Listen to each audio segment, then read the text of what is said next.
All right, Jim, thank you so much for putting yourself out there for our veteran audience. Like we say at Veteran Hiring Solutions, people don't follow companies, they follow leaders.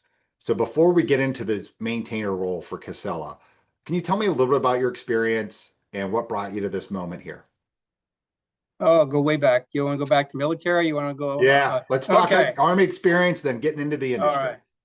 So yeah, I was in the Army 8 years as a combat medic, Second Infantry, Third Infantry, 24th Infantry. Really enjoyed my time in. Got married, and me and my wife decided to get out and start a family.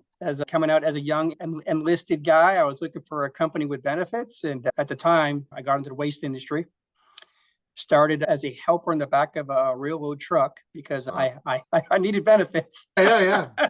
So Adapt and overcome. Yeah. yeah, adapt and overcome. Ended up getting a position as a driver eventually and worked for them, kept going to school, asking what was next, challenging myself, ended up running sites, ended up working for corporate, actually going to different sites, troubleshooting sites for Mhm. operations and as well as maintenance.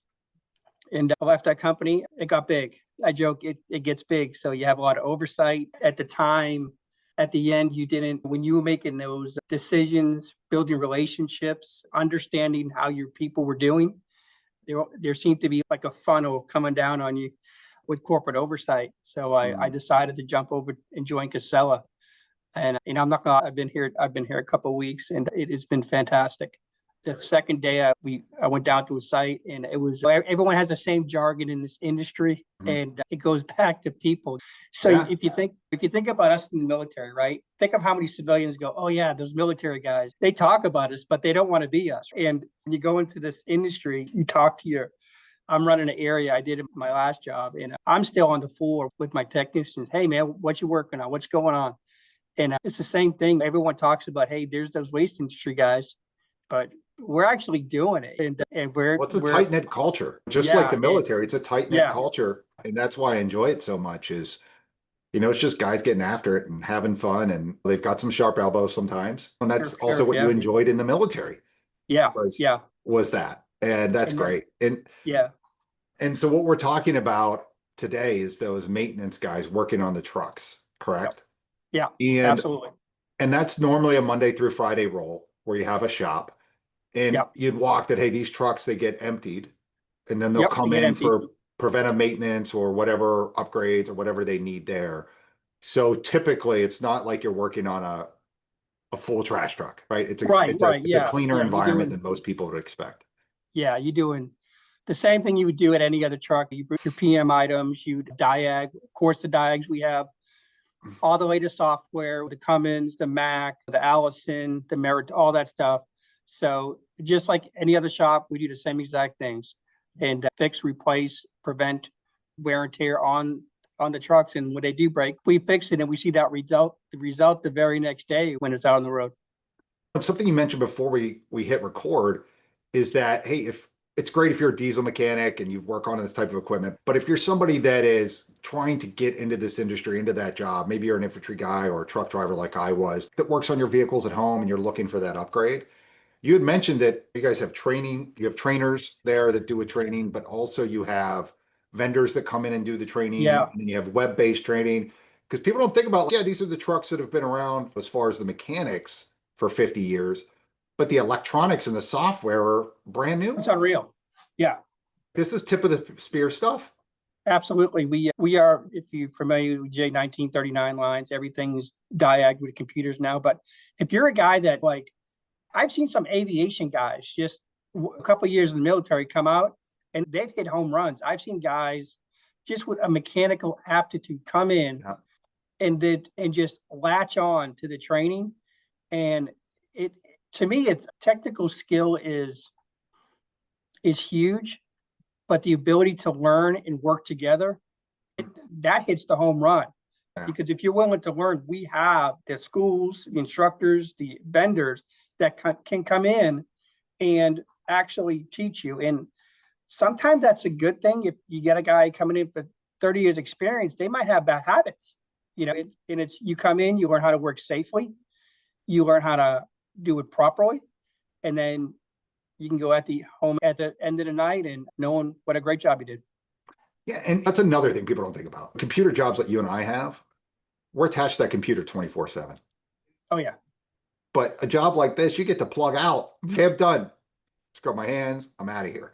And Yep. there's something about that too that is good. And if you want to continue, you can go home and you can work on these web-based training classes and you can continue to invest in yourself. But why I like Casella so much is it has that, like you said, that family culture from the Oh, it's Casella, unreal. Yeah. Yeah. and that they still believe in investing in humans instead of exploiting experience. It's like if you've got the aptitude and the attitude, baseline core skill set, we'll invest in you. And I think that's why it's important to them to know. Yeah. And companies always people first. You want to actually work for real people first.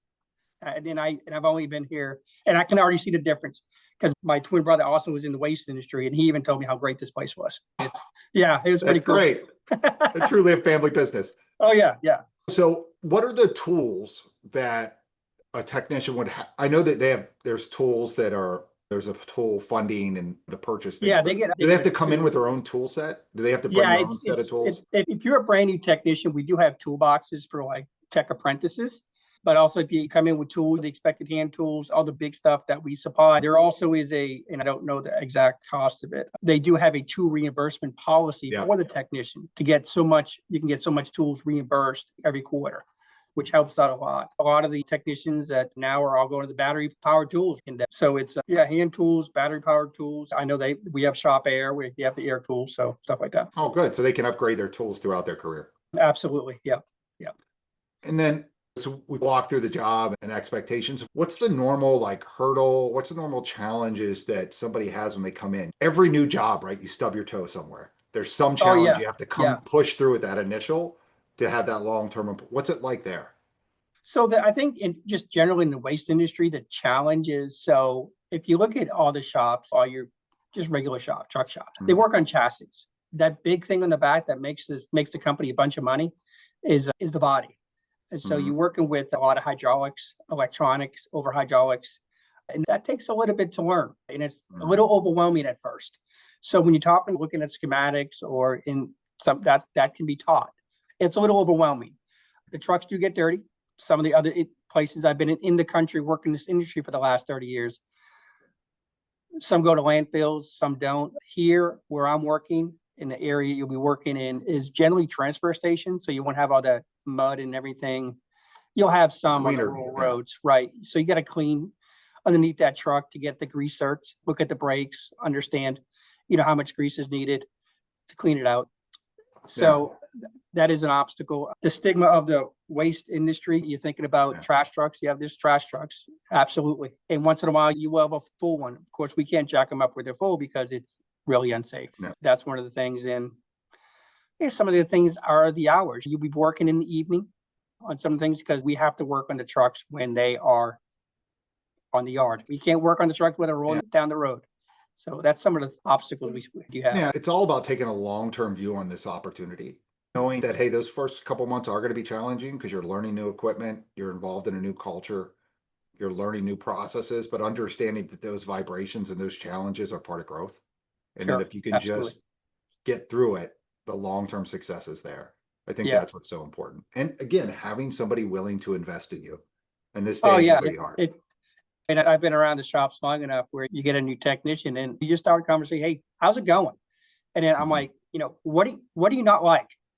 And eventually when you get that you can sell, dealing with the employees, building that relationship so you can go to that supervisor and say, hey, look, I'm really frustrated at this. I'm really frustrated. That's the kind of culture that's there where we can actually share that so we can get you past that hurdle. See, that's what I'm talking about. The direct communication, attack the problem, not the person. And let's move forward. That's great. Hey, I have everything I need for this role. Is there anything you wanted to cover that we haven't yet? No, I think I'm good. Okay. Yeah. All right. Thank you so much, Jim. We're going to get this out to the community. And as soon as we find those deserving veterans, we'll send them to you. Awesome. Thank you so much.